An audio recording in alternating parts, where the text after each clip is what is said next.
আসসালামু আলাইকুম এভরিওয়ান, কেমন আছেন সবাই? আজকে দেখুন আমি কিনে আসলাম কাজির ভাত আমার ছোট কলসে। আর কাজির ভাত পেতে রেখেছি।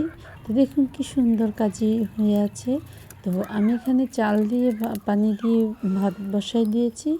এখন আমি কাজির পানি আর এই যে কাজির চালটা দিয়ে দিলাম।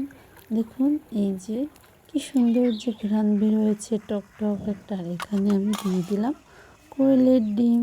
কোয়েলের ডিমটা হবে ভর্তা। দেখুন ভাতটা আমার বলক এসে গেছে, আর চুলার জালটা কত সুন্দর জ্বলতেছে। দেখুন একটু সামান্য পরিমাণের হলুদ দিয়ে দিলাম, কারণ এই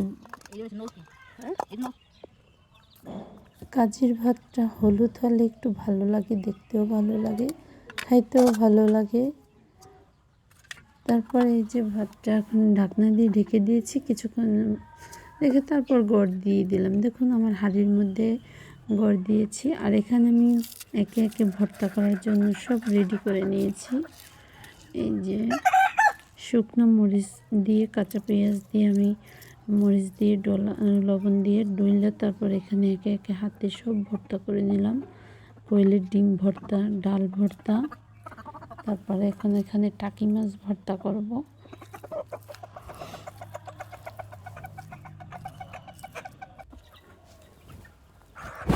মানে কাজির ভাত মানেই তো বুঝিনি ভর্তা। আর আমাদের বরিশালের মানুষের বেশি পছন্দ কাজির ভাতটা। তো কাজির ভাত তো রেডি। আর এই যে দেখুন কত পদে পদে ভর্তা করলাম।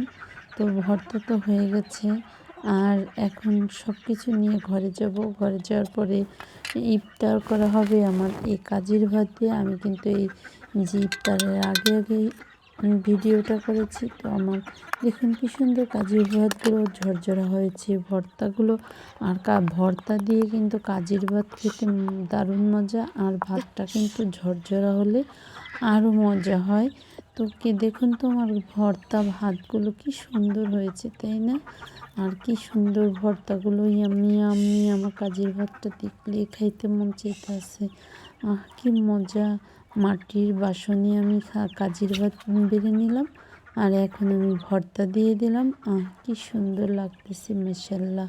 দেখুন তো আমার কাজির ভাত। এদিকে আজানের সময় হয়ে গেছে, আমি খুব দ্রুত ঘরে যাব এখন সব কিছু নিয়ে। তারপরে রোজা রাখবো, মানে রোজা ইফতার করব। আর এই যে ইফতার করার পরে আমি ভাত খেয়ে নিচ্ছি। আর বরিশালের মানুষের এই যে লোভনীয় কাজির ভাত আমি এখন খেয়ে নিচ্ছি। আর এত এত মজা হচ্ছে। আর এই ভাত যে আমি এই আমার মিনি কিচেনে রান্না করব কল্পনা করিনি। আল্লাহ হাফেজ।